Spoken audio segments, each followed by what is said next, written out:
Hello and welcome to Paula Armstrong Ceramics. So for this video, rather than showing you something to make, I thought I would talk you through the tools that I have in my studio and my favourite tools. Just so you can get an idea of the range of things that you can use when you're making with clay. So I'm going to start with the tools that are my favourites. The ones that when I had to make from home, I took home from the studio as my tools to make for my own work. So these are the ones that have generally been with me the longest as well, although there's a couple that are newer ones that have become favourites too. Now, my absolute favourite is my knife. Now, this is an old camping knife that I got from my parents that they used to use in the camper van when we went camping when I was a kid, and I've had it all the way through since I've been started making with clay, and I love it. I like the end. The shape at the end makes it really flexible in terms of what it can do for shapes and carving, that kind of thing. It's brilliant for that. It also, because it's got a wide flat blade, I can lift things if they get stuck to the table when I'm rolling things out flat, so it's useful on that front as well. The one thing it doesn't have is, like a potter's knife, is the point. So it doesn't do very well when I want to cut out sections from a piece of clay. I need the potter's knife for that, or scalpel, because I need the point for it. But it's a brilliant tool, and I use it for all sorts of shaping and modelling and things like doing leaves and poinsettias and all sorts. So that's my number one tool, which is not actually a pottery or clay tool. The other one that's not a clay tool that I use is actually an old paintbrush handle, and I call this my eye tool because I always used this when I wanted to do eyes. Obviously it depends on the scale that you're working, because it only works at one scale, but because it's got the two ends that make the round impressions, I always do the iris with one end and then I turn it around to do the pupil with the other end. So it's a very useful tool. I also use it when I want to roll cones. So I push this into the middle of the clay and I use this as the rolling pin as well. So again, it's a non-traditional pottery tool. It's just a found object basically, and a broken one at that. But it's brilliant for using with clay. Back in the more traditional realms, there's obviously cheese wires. It's so much easier to cut the clay with a cheese wire than using a knife or anything else. So I would highly recommend one of those, even when you're first starting out. Rolling pins, useful for rolling out your slabs and everything. I like this one. I like it because it's quite big, so I can roll big slabs. It's also got a fair weight to it.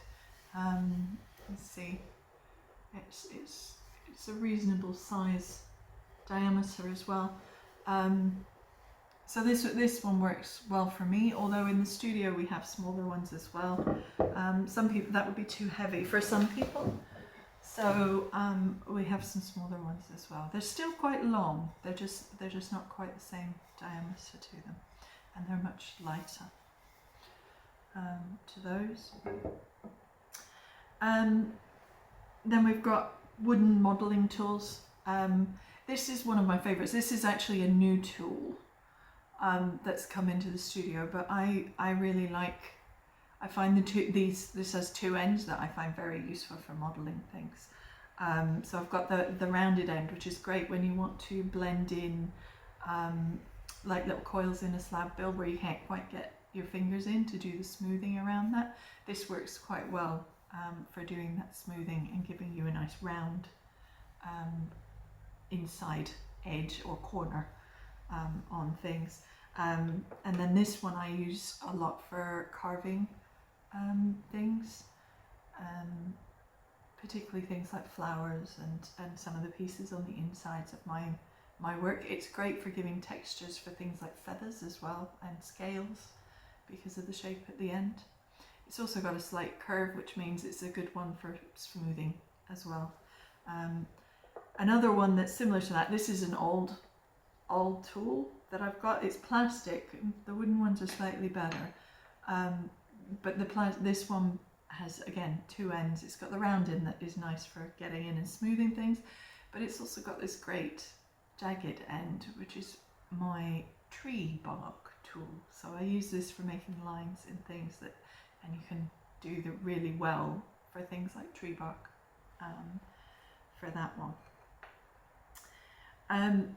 I've got hole cutters, and this one's my favorite because I can cut different sizes with the one hole cutter. Obviously each hole you cut, the thicker the clay is, the more the difference is between the size of the hole on the inside and the size of the hole on the outside. So it works best for thin pieces of clay. If you're going to do something really thick, you're better off with the hole cutters that are all one size. But this one, I love this one, because of the fact that you can go from the tiniest little holes to really good, nice size big holes at the top. For sgraffito and doing fine carving work, I've got a ribbon tool that's got a triangle point at the end on that side and a round end on that side. So this does really nice rounded wide lines, and this side does narrower pointy lines. And they're still not very fine lines, but they work very nicely in terms of making that. And because you've got the ribbons on the end, when you put them in, it puts a ribbon of clay out, so that you can pick that off and you don't end up with really scruffy edges in quite the same way as you would if you were just pressing or trying to carve out with an ordinary tool. You can end up with really ragged edges. So this actually pulls some of the clay out, which makes those edges a little neater. So yeah, so that's a nice, and I like the contrast between the point and the rounded end, so that one works really nicely for me. The other tool that I use for sgraffito is a curved blade. And I like this one because as you can get finer marks with it, and as you carve into the clay coils up into the blade, and again you get ribbons of clay coming off, so make it a little bit neater. For this one, the other end is actually a needle tool, which is again a very useful tool to have. You can use it for drawing in the clay, so you can use it like a pen. You will end up with rough edges if you use the needle in there. The clay has nowhere to go, so it'll just lift up and come out and give you rough edges on the lines. But you can always tidy those up. You leave them to dry and you can wipe them off, and then you can tidy the lines afterwards. So obviously you can poke small holes through things. They're a useful tool to have in the arsenal. My other absolute favourite tool is my rubber kidney. And again, this is an old rubber kidney. It's quite flexible, but for me, it's the perfect size. Maybe for my hand size, I don't know, but it works really well for me. It's slightly wider and not as long as a lot of the kidneys that more modern kidneys I've had. And it's the perfect flexibility for smoothing for me. I can curve it enough that I can smooth without leaving too many marks in the clay. So this is my favourite kidney, that one is. And then of course I've got a metal kidney. This one is not very flexible, it's quite solid and sturdy. And this one I use when I want to scrape shapes and reform things, and they're very useful, particularly for smoothing coil work, because you can scrape the surface back and get the shape that you want with the metal kidney before you go over with the rubber kidney and smooth everything down. So that's kind of my base set of tools that if I had to live with just that set. Oh, there is one other thing, of course. Whirlers, or turntables. I find, because one of my main building methods is coiling, but actually when I'm doing the slab building equally, I find it useful to work on a board on top of a whirler. It's much easier to turn the piece around and work on the opposite side than having to try and turn the board on the table. But yeah, they're not an essential, but they're a nice thing to work with, and they do make you faster and it's slightly easier when you're working. So that would be kind of my set of tools. If that was all I was allowed, those would be the ones that I would have as a minimum. Now, outside of that, for sort of more general tools that you will need for doing ceramics, sponges of all sorts. I mean, this is one that I've just cut up, so this is just a piece of a sponge, but you can get all kinds of sponges, and you'll go through sponges quite quickly doing clay work, so they'll need replacing. But a sponge is always a useful thing to have. Besides anything else, you need it for wiping tables and surfaces down when you're finished, because you don't want to have clay dust in your workspaces, because you don't want to be breathing that in. Like I said, potter's knives are very useful because they've got the point. You can do lots of cutting. They're quite sharp when you want to just cut slices in clay and shapes out of clay. They're very good for that, but they can also, when you want to do your incisions and your kind of lattice work on your clay, you can cut those shapes because it's got the sharp point. Needle tool, I've mentioned before, they're always a useful tool to have as well in the studio. The basic tool tends to be the wooden modelling tools, and you usually get these in sets, a set of 5 or 10 or whatever, and they have all different ends on them, and some of them I find more useful than others. When I'm doing my workshops with kids, that's a great one, because then I don't have to take lots of knives. We can just use the wooden knife for that. And this one's got the jagged edge that the plastic tool I showed earlier has. So you could equally do things like tree bark and stuff with the texture on there. And then you've got the round ends that work for carving and feathers and scales and other things on those. And that's just those two. Another tool that I've come across recently that has been surprisingly useful is a palette knife. It's generally for when things get stuck to the table, so you can get underneath and lift them up and get them off the table for that. Although it does work equally as a knife, you can cut things with that. A tool that's used quite often are rubber-tipped modelling tools. They're quite good if you're doing fiddly little pieces and you need it quite neat. These can go in and neaten, so they're kind of like almost like mini rubber kidneys. So they work quite well for smoothing and making marks in clay for that side of things. Outside of that, obviously we've got paintbrushes for slip and slip pots. And then we've got more, I don't know if I'd say more advanced tools, but just more specific tools. So if you're creating forms that you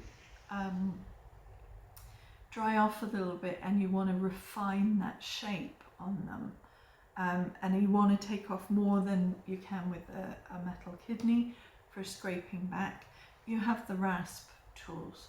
So you can change the shape of something once, but you need to let it get, so it's not quite leather hot, but it needs to be dry enough that you can rasp the clay off without gunking up the blades on here. And you can change, you just go across and you can use this to change the shape. You can get all sorts of shapes of these. You can get long ones, wide ones, curved ones, straight ones, and you can use them to help refine a form once you've built it. There's also things like letter stamps. So if you're doing anything that's kind of commemorative, you might want to put letters and numbers on things. Now these stamps are actually come from leather working. They're leather punches with the letters on them. But any kind of letter stamps will work within the clay. The only thing I would say is, depending on how you're going to finish them, consider how big the font is. Because if you're going to be going in and filling those letters in with glaze with a different colour and then going painstakingly around them, you don't want really tiny font or very fine fonts like these ones. These are actually quite a fine font. These are good if you have a glaze that you can put over that you know is going to highlight the dips where the font goes in. So they work well for that side of things. But do consider how they're going to be finished if you're looking at getting any kind of stamps or font or letters and any kind of design, to be honest. Another way of putting imprints into clay are rollers with textures and patterns on them. Get all sorts of these, loads and loads of different ones. This one's rubber, you can get wooden ones, you can get all sorts. And again, you roll a slab of clay and then you roll this into it. You have to watch your pressure, you have to be quite even with your pressure as you roll them in so it all ends up the same depth. And you tend to have to roll a little harder than you think, but it depends on how wet your clay is. The other kind of stamps is you can get individual stamps that you just press a pattern in. This one is actually a wooden block printing stamp. But you can get all sorts of stamps, and you just press in. And again, you have to watch your pressure. If you've got a piece you've made, rather than risk going straight in and pressing, you can always have a piece of clay on the side as a practice piece and press in, and to make sure you're about the right pressure. Obviously, it depends. If you've got a wet piece of practice clay and then the piece you've made is actually dried out a fair amount, then it's going to be a different pressure anyway, so that it won't help. But if you've got a piece that is almost the same, then you can do a test practice run before you actually go into the main piece when you're doing these stamps. But again, you get all sorts of these stamps from all different kinds of materials. And you can even use natural materials and found materials for this kind of thing. So one of my absolute favourites in the studio is a piece of pumice stone that I found on a beach. And the textures that this puts into the clay when you press it in, and it's got different sides and sections to it, so you can change the pattern that you're pressing in, but it makes a fabulous kind of bubbly pattern in the clay, which is fantastic. And another favourite is actually a poppy head. So once the seeds it's dried and the seeds have all gone and all the rest of it, you end up with a poppy head. And this pattern on the top, the star pattern, I love. I think it's great when you press it into the surface clay. It doesn't go very deep, and you need several of them because they will only last so long. They are quite delicate, but they do make beautiful, beautiful marks in the clay. Outside of that, you can go with a lot of kitchen or baking type tools, cutters, very, very useful. And obviously you can get all different shapes and sizes of those depending on what you make. Circle's the base shape, but then I've got some Sugarcraft cutters that have hearts and flowers and stars and hexagons and all sorts in there. And you can, obviously with cookie cutters, you can get whatever shapes you want. You just order the cookie cutters. If you want smaller shapes, the Sugarcraft ones tend to be better than cookie cutters because nobody thinks of cookies as being too small. But you can also, all the flower petal shapes in Sugarcraft, they're great cutters for this, for using with clay. You do have to use the clay quite thin if you're using them because they are assuming that you're using the flower paste for the Sugarcraft. But they do work very well with clay equally. And then we've got things like a garlic press. This is what I used for making beards on my gnomes, but it does anything that you want that kind of texture for. People have used it for sheep, for cows, yeah, all sorts of things you can use this texture. You do have to be a bit careful because obviously the fine little pieces are quite delicate, so when you make something you cover it, expect pieces to come off when you're working with it. But that's okay because they'll come, the last time they'll come off is when you do the glazing part of it, and they'll come off as you glaze, and so you'll cover everything that's left, and then the glaze will make it stronger. So it's fine, but it does do great textures and things, and hair, but it's very short for hair because you can only get it about that long. If you wanted something that would do longer hair that you particularly want this look with, you could use something like a ricer instead. Another kind of found thing is fabrics and things. This is a big wide lace, but you can use doilies, you can use knitted, crocheted, whatever pieces, Hessian, to put texture into the clay. So you just put them on top and you roll them in and it gives you the nice patterns. And again, it's not a clay tool, it's just a kind of everyday object, but it works really well. The one thing I would say is if you're using fabrics with clay, make sure you wash them reasonably often actually, because again, they will get clay dust in them and you don't want to be breathing that kind of stuff in. Then outside of those kinds of tools, we've got things like molds and formers and things. And I've got some that are plaster molds that are more formal kind of ceramics molds. They're made for working with clay and these. This one's a press mold. I don't have two-part molds because I don't have slip casting in the studio, or more than two-part molds.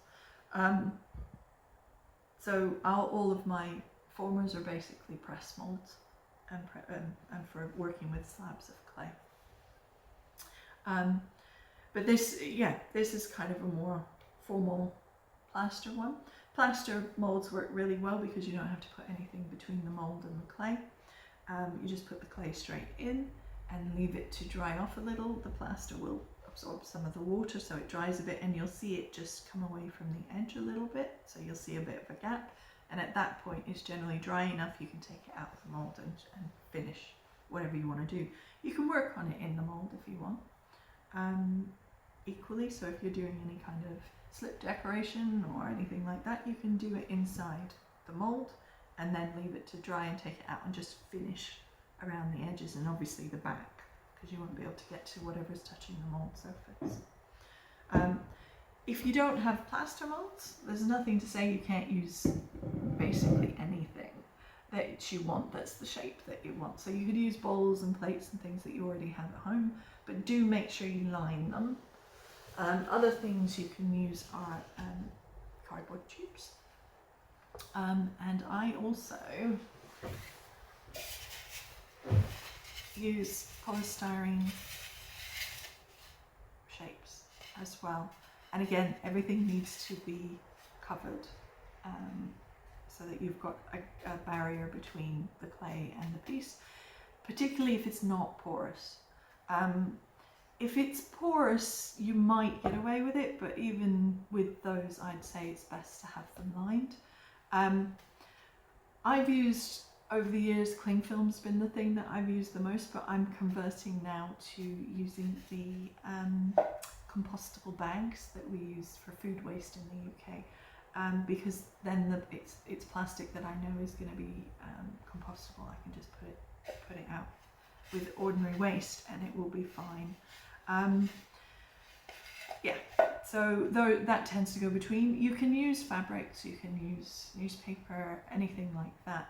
What you want is for you to be able to take the form shape out and leave the clay behind so that it's loose enough. Because if you've got, like, if you can imagine that it has clay around it to make a vase shape, if you leave this in the middle as the vase shape dries, the clay shrinks. So it's going to get tighter and tighter onto this former. This hasn't got that much give in it. So eventually the piece on the outside will have to crack so that the clay has room to continue shrinking and drying. So you always want to get your formers out of the middle of a piece. It's not so bad with like the plate mold where the drying is actually pulling it in and away. That's not so bad. But if you've got a former in the middle of something, you need to make sure it's dry enough to hold its shape, but not so dry that it's going to get really tight to the shape and then eventually crack when you're using any kind of formers and things. So that's kind of the main kind of range of tools and things that I have here in the studio. I obviously have a lot of other odds and ends and pieces that I've collected over the years and that people have asked me for when doing very specific jobs in the studio. I've got things like an extruder and a slab roller and that kind of thing as well, that just speeds processes up when we're doing coiling and slab building. But as a general rule, that's kind of a good range for showing what kind of tools you can use. I would say don't necessarily go straight for your traditional ceramics tools. There's a lot of tools from other areas that will work really well with clay. And play around, find the ones that work for you, find your favorites with what you're making, and see which ones work for you. So I hope that was helpful. If you've got any questions, as always, just ask in the comments and I'll get back to you as fast as I can with an answer. And I will see you in the next video. Bye.